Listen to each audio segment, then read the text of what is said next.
जय हिंद। जैसा कि आपको पता होगा, हम आप लोग के लिए प्रारंभ बैच लेकर के आते हैं हर एक मंगलवार, गुरुवार, शनिवार रात 8 बजे। जो भी बच्चे हैं, कोई भी बच्चे हिंदी मीडियम से अगर फिजिक्स पढ़ना चाहते हैं क्लास 12 11, तो वो इस बैच को ज्वाइन कर सकते हैं। ये क्लास 12 के लिए है, ठीक है। स्थिर विद्युत की चल रहा है, आज उसका डे 22 है।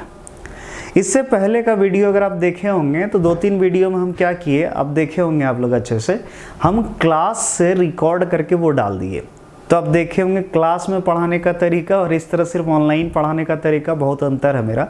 ऑनलाइन हम अच्छे से उतना डिस्कस नहीं कर पाते हैं, क्योंकि सामने मेरे पास ऑडियंस सिर्फ बच्चे नहीं रहते हैं, तो हम अच्छे से समझा नहीं पाते हैं। या फिर हो सकता है आपको समझ में आ जाता है, लेकिन हमको उतना अच्छा संतुष्टि फील नहीं होता है। लेकिन क्लास में जब पढ़ाते हैं तो हम रियल फॉर्म में रहते हैं, हमको लगता है रियल हम क्या हैं। तो इसीलिए अगर कोई बच्चे सच में अच्छे से पढ़ना चाहते हैं, रियल सीएम प्रकाश यानी हमसे पढ़ना चाहते हैं, तो क्लास में पढ़ो। तो क्लास में तो सबको ज्वाइन कर नहीं सकते जो दूर के हो। तो इसीलिए हम क्या करने वाले हैं, एक ऐप लॉन्च करने वाले हैं और 10 मई तक में ऐप लॉन्च हो जाएगा। 10 मई तक, ठीक है, ऐप लॉन्च हो जाएगा। उस ऐप में आपको क्या करना, कुछ डेमो क्लास देंगे आपको फ्री में, वो कर लेना है, देख लीजिए क्लास से कैसे होता है। उसके बाद हम क्लास से ही लाइव आएंगे। तो जिन बच्चों को करना हो, मेरे पास पढ़ना हो, कहीं दूर से भी हैं, तो वो भी पढ़ सकते हैं। ऐप हम बहुत जल्दी लॉन्च करने वाले हैं, बहुत कम चार्ज रहेगा उसका, ठीक है, ऑफलाइन से बहुत कम रहेगा, क्लियर है, और आपको ऑफलाइन का पढ़ने का आनंद आएगा। तो चलिए स्टार्ट करते हैं बिना टाइम वेस्ट किए आज का क्लास। तो इस स्थिर विद्युत का लेक्चर 22 में हम लोग पढ़ने वाले हैं गॉस प्रमेय, जिसको कहते हैं गॉस थ्योरम। कौन थ्योरम? Gauss theorem. और याद रखिएगा, ये जो है ये VVI है। क्या है? VVI। एग्जाम के लिए याद रखिएगा, ये बहुत इंपॉर्टेंट है। ये 5 मार्क्स में क्वेश्चन में पूछा जाता है, चाहे कोई board, Jharkhand board, Bihar board, MP board, कोई भी बोर्ड हो, गॉस प्रमेय बहुत इंपॉर्टेंट है। चलिए ध्यान से समझते हैं गॉस प्रमेय क्या है। तो गॉस प्रमेय ये क्या कहता है, सुनना ध्यान से। इमेजिन करो ये कोई बंद सतह है। क्या है? बंद सतह। बंद सतह मतलब कोई भी बंद सतह, जनरली गोलाकार ही हो ऐसा कोई जरूरी नहीं है। आप चाहे किसी तरह के बंद सतह ले सकते हैं, ऐसे ले सकते हैं, ठीक है, आप बेलनाकार ले सकते हैं, कोई भी ले सकते हैं, लेकिन बंद सतह होना चाहिए। क्या होना चाहिए? बंद सतह। तो मान लो ये कोई बंद सतह है। अब इस सतह के अंदर क्या है? आवेश है। मान लीजिए एक आवेश है, कितना? Q है। कितना आवेश है? Q। तो डेफिनेट अगर आवेश है तो इससे विद्युत क्षेत्र रेखा निकलेगा, इस तरह करके ये सब क्या निकलेगा? विद्युत क्षेत्र रेखाएं। और आपको पता होना चाहिए किसी सतह से होकर के जितना भी विद्युत क्षेत्र रेखा गुजरता है उसको कहते हैं विद्युत फ्लक्स। क्या कहते हैं? विद्युत फ्लक्स। तो जैसे मान लो कोई बंद सतह है, उस सतह के अंदर उपस्थित आवेश है Q, और हमको उस सतह का अगर कुल विद्युत फ्लक्स का वैल्यू निकालना है, कुल फ्लक्स, याद रखिएगा। तो फ्लक्स को सूचित करते हैं फाई से। तो याद रखिए, अगर इस बंद सतह का अगर आपको फ्लक्स निकालना तो आपको करना क्या है, इस सतह के अंदर उपस्थित कुल आवेश लेना है। तो सतह के अंदर आवेश कितना है बाबू? Q लेना है, Q है, और उसको गुना कर देना है किससे? 1/ε0 से आपका फ्लक्स हो गया। क्लियर है? यही कहा था गॉस ने। गॉस ने क्या किया? बहुत ही आसान कर दिया फ्लक्स निकालने का। फ्लक्स निकालने का तरीका बहुत आसान कर दिया। इनका सिंपल सा कहना था कि कोई अगर बंद सतह का आपको विद्युत फ्लक्स जानना है, किसी बंद सतह का, तो सिर्फ करना क्या है, उस सतह के अंदर उपस्थित कुल आवेश लेना है और उसको गुना कर देना है किससे? 1/ε0 से। चाहे सतह किसी भी आकार का हो, लेकिन बंद सतह होना चाहिए। क्लियर है? दिमाग में सेट हो गया? ठीक। अब एक और 2 एग्जाम्पल और देख लेते हैं। जैसे इमेजिन करो ये कोई बंद सतह है, किसी भी आकार का ले सकते हैं, जरूरी नहीं कि यही ले सकते हैं, ये ले लिए, ठीक है। इस सतह के अंदर इमेजिन करो एक आवेश है, मान लो +Q1, ठीक है, और ये आवेश है मान लो +Q2। ये 2 आवेश है।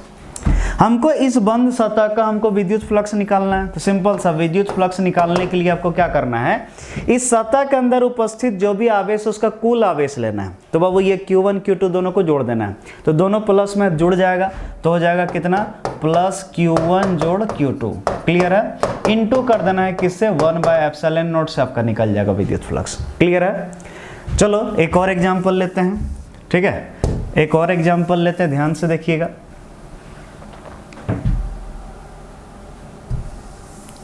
ठीक है, ध्यान से देखो एक एग्जाम्पल। जैसे इमेजिन करो, मान लो ये कोई सतह, बंद सतह है, इसके अंदर एक आवेश था +Q1 और एक आवेश था कितना? -Q2। ये था, और हमको इसका अगर फ्लक्स निकालना है, विद्युत फ्लक्स का, तो फाई बराबर करना कुछ नहीं है, सिर्फ इस सतह के अंदर जो कुल आवेश है वो कुल आवेश लेना है। तो कुल आवेश कितना होगा, Q1 माइनस Q2। कुल आवेश निकालने के लिए दोनों को क्या करेंगे, जोड़ेंगे, तो ये प्लस है माइनस है घट जाएगा, इनटू कर देना है किससे, 1/ε0। क्लियर है, यही है सिंपल सा फॉर्मूला। यानी कहना है गॉस का कि किसी बंद सतह के संबद्ध विद्युत फ्लक्स का मान उस सतह के अंदर उपस्थित कुल आवेश तथा 1/ε0 के गुणनफल के बराबर होती है। क्लियर है, देखिए इसका सिद्धांत बोल रहा है इस प्रमेय के अनुसार किसी बंद सतह के संबद्ध विद्युत फ्लक्स का मान उस सतह के अंदर उपस्थित कुल आवेश तथा 1/ε0 के गुणनफल के बराबर होता है। उम्मीद करते हैं आप लोग को समझ में आ गया होगा ये। तो ये जो है बाबू, यही है आपका क्या, विद्युत फ्लक्स निकालने का फॉर्मूला। क्लियर है, तो चलो, यानी क्या कहा, यानी हम लिखते हैं, यानी जो इसका स्टेटमेंट था गॉस प्रमेय का वो लिखते हैं। तो बोलो विद्युत फ्लक्स यानी फाई बराबर क्या लिखना है, तो सिंपल सा बंद सतह के अंदर कुल आवेश, बंद सतह के अंदर क्या लेना है, कुल आवेश का मान लेना है जो भी बंद सतह के अंदर रहे, इनटू कर देना है किससे, 1/ε0। क्लियर है, जैसे फाई इक्वल टू में से लिख सकते हैं, मान लो बंद सतह के अंदर कुल आवेश हो गया Q इंटू कितना, 1/ε0। इसको ऐसे भी लिख सकते हैं 1 इंटू Q/ε0। तो ये होता है फॉर्मूला। क्लियर है, तो याद रखना ये जो Q है ये है कुल आवेश है, बंद सतह के अंदर का कुल आवेश बाय क्या, ε0। तो ये है विद्युत फ्लक्स निकालने का तरीका गॉस प्रमेय के अनुसार। क्लियर है, समझ में आ गया। तो बाबू ये समझ में आ गया, लेकिन सिर्फ इसी का 5 मार्क्स नहीं देगा, आपको क्वेश्चन ऐसे दिया रहेगा कि गॉस प्रमेय बताएं तथा इसे सत्यापित करें, इसको प्रूव करके दिखाना है। क्या करके दिखाना, प्रूव। तो चलिए प्रूव करते हैं। तो बाबू हम लोग क्या करने वाले, ध्यान से देखिए, हम लोग गॉस प्रमेय का सत्यापन करने वाले हैं। गॉस प्रमेय का सत्यापन यानी प्रूव करने वाले हैं गॉस थ्योरम को। तो चलो देखो क्या मानते हैं। तो इसके लिए हम क्या किए, एक आवेश माने हैं Q, एक आवेश है Q। और याद रखना जब भी गॉस प्रमेय का बात करते हैं तो एक बंद सतह के बारे में सोचना, क्योंकि बंद सतह का विद्युत फ्लक्स बताता है। तो चलो ये कोई बंद सतह है और ये बंद सतह जो है गोलाकार है। कैसा है, गोलाकार। और बंद सतह के बारे में बोला था किसने, गॉस ने बोला था। इसीलिए कोई भी बंद सतह हो उसको आप गॉसीय सतह कह सकते हैं। कौन सतह, गॉसीय सतह। क्लियर है, तो यहाँ गॉसीय सतह कौन सा आकृति का लिए, गोलाकार लिए। जरूरी नहीं गोला ही लेना, आपको कोई और भी मन है ले सकते हैं, लेकिन हम जनरली गोला लिए। तो बाबू एक आवेश है Q, ये इसका क्या है, गोलीय सतह है, गोलीय गॉसीय सतह, जिसका त्रिज्या कितना r है। ठीक है, और हमको क्या करना है, गॉस प्रमेय को सत्यापित करना है। तो इसके लिए हम क्या किए, ये जो आवेश है इस आवेश के कारण यहाँ पर इस जगह मान लिए विद्युत क्षेत्र ई वेक्टर है। और चूंकि ये कैसा बंद सतह, और हम आपको पिछले क्लास पढ़ाए थे क्षेत्रफल सदिश, और क्षेत्रफल सदिश हम बताए थे कोई बंद सतह रहे तो उसका क्षेत्रफल सदिश छोटा सा लेंगे, छोटे सा पार्ट का। तो एक छोटा सा पार्ट ले लिए, इसका हो गया डीए वेक्टर। क्लियर है, क्षेत्रफल सदिश क्या हो गया, डीए वेक्टर। तो फिगर क्लियर है। तो जो फिगर लिखे हैं वही चीज यहाँ समझाए हैं। माना कि एक बिंदु आवेश Q है जो एक गोलीय गॉसीय सतह के अंदर स्थित है, गॉसीय सतह की त्रिज्या कितनी है, r है। क्लियर है, ये हो गया। चलो अब हम लोग प्रूव करने वाले हैं गॉस प्रमेय को। क्लियर है, लेकिन याद रखना बाबू, गॉस प्रमेय जब भी बताता है वो बंद सतह का विद्युत फ्लक्स बताता है। कौन सतह का, बंद सतह, कभी भी समतल सतह का नहीं बताता। चलो स्टार्ट करते हैं। तो अब क्या बोले, अब बोलो बंद सतह का विद्युत फ्लक्स। कौन सतह का, बंद सतह का, क्योंकि बताया था गॉस प्रमेय हमेशा सिर्फ बंद सतह का बताता है। बंद सतह का विद्युत फ्लक्स,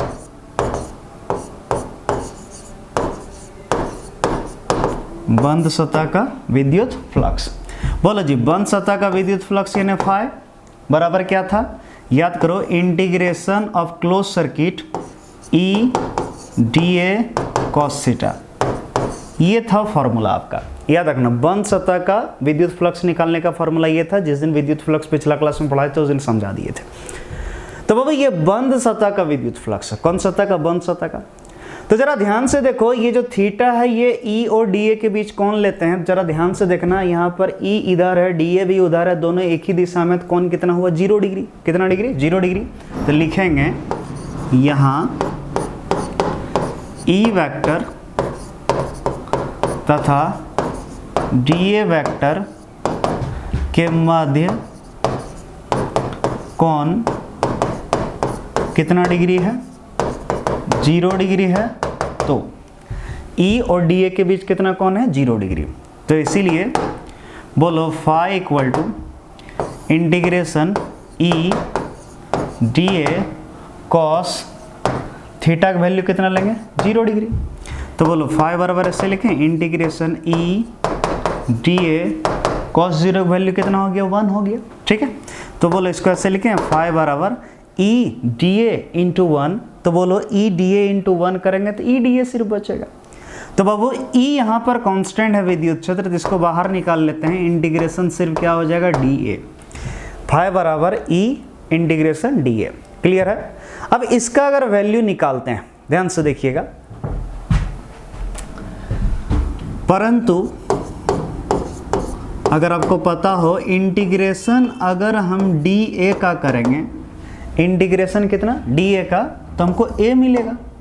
ए मतलब क्षेत्रफल, लेकिन क्षेत्रफल क्या हम आपको सिखाए थे, ये वाला जो गोल का चिन्ह बताता है ये बताता है बंद सतह। क्या बताता है बंद सतह, यानी जो क्षेत्रफल लेना है ये बंद सतह का लेना है। किसका बंद सतह का, या फिर बोले तो गॉसीय सतह का।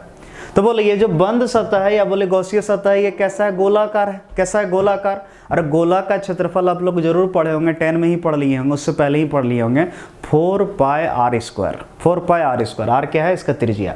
ठीक है, तो बोलो क्षेत्रफल ए बराबर निकल गया 4 पाई आर स्क्वायर। क्लियर है, कितना 4 पाई आर स्क्वायर। इसीलिए अब जरा गौर से देखो, फाई बराबर ई इंटू इसका कितना वैल्यू निकला 4 पाई आर स्क्वायर, तो यहाँ रख देते हैं E into 4 pi R square. तो बोलो फाई बराबर E into 4 pi R square, equation 1। ठीक है, या इक्वेशन 1 नहीं भी दे सकते हैं शॉर्टकट। अच्छा चलिए दे देते हैं। अब ई मतलब विद्युत क्षेत्र का मान निकालते हैं। तो जरा ध्यान से देखना, हमको यहाँ पर विद्युत क्षेत्र निकालना। तो एक काम कर लेते हैं, इस बिंदु का नाम देते हैं सतह पर एक बिंदु P मान लेते हैं। क्या मान लेते हैं P। तो हम इस Q आवेश के कारण बिंदु P पर जो विद्युत क्षेत्र है E, उसका मान निकालेंगे। क्लियर है, Q आवेश के कारण बिंदु P पर विद्युत क्षेत्र। ध्यान से देखना, अब Q आवेश के कारण, Q आवेश के कारण बिंदु P पर, कहां पर बिंदु P पर, कौन क्षेत्र विद्युत क्षेत्र, विद्युत क्षेत्र। बोलो विद्युत क्षेत्र यानी E बराबर आप लोग पढ़े होंगे 1/4 पाई एप्सिलॉन नॉट, आवेश कितना है Q by R square. R मतलब दूरी। ठीक है, बोलो जी यहाँ से यहाँ तक का दूरी कितना है, आर है, छोटी आर, तो ले लो, ये हो गया आपका कितना आर स्क्वायर। ठीक है, स्क्वायर नहीं लग रहा है, लीजिए लग गया, समीकरण 2। अब जरा ध्यान से देखो, E का वैल्यू आ गया। अब ये जो E का वैल्यू इसको हम यहाँ पुट करेंगे, यानी समीकरण 1 में समीकरण 2 का मान रखते हैं। ध्यान से देखना, समीकरण 1 में समीकरण 2 का क्या करने पर, मान रखने पर, मान रखने पर, समीकरण 1 में समीकरण 2 का मान रखने पर। चलो रख देते हैं, फाई इक्वल टू ई है, ई का वैल्यू बोलो 1/4 pi epsilon naught Q by R square, into ये अभी ई का मान रखे, इंटू क्या है बाबू 4 पाई आर स्क्वायर, ले लिए 4 pi R square. Are square से आर स्क्वायर पार स्क्वायर हो गया, 4 पाई से 4 पाई कैंसिल हो गया, तो फाई बराबर जरा देखो क्या बचा, Q बाय एप्सिलॉन नॉट।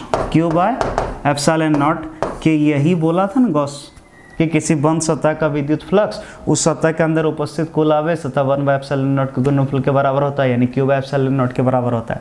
यानी ये हो गया आपका क्या, प्रूव्ड।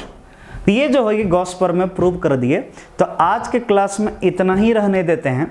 आपको करना क्या है, सिर्फ दिमाग में रखना है कि अगर इस तरह पढ़ना है तो इस तरह भी पढ़ सकते हैं। क्लियर है, लेकिन इसमें हमको ज़्यादा मज़ा नहीं आता क्योंकि सामने मेरे पास स्टूडेंट सामने नहीं बैठा रहता, कैमरा के सामने उतना अच्छा से हम पढ़ा नहीं पाते हैं। वैसे ये भी चलता रहेगा फ्री वाला कोर्स, लेकिन अगर किसी को अच्छे से पढ़ना है तो क्लास से हम लाइव आएंगे। जो क्लास में हम बच्चे लोग को पढ़ाते हैं ऑफलाइन में, तो उसी को हम लाइव करने वाले हैं अपने ऐप पर। तो वो ऐप इंस्टॉल कर लीजिएगा, बहुत जल्दी हम बता देंगे कौन सा ऐप इंस्टॉल करना। 10 मई तक इंतजार कीजिए बस, ठीक है। दिमाग में रखिएगा, बहुत जल्द आ रहा है, ठीक है।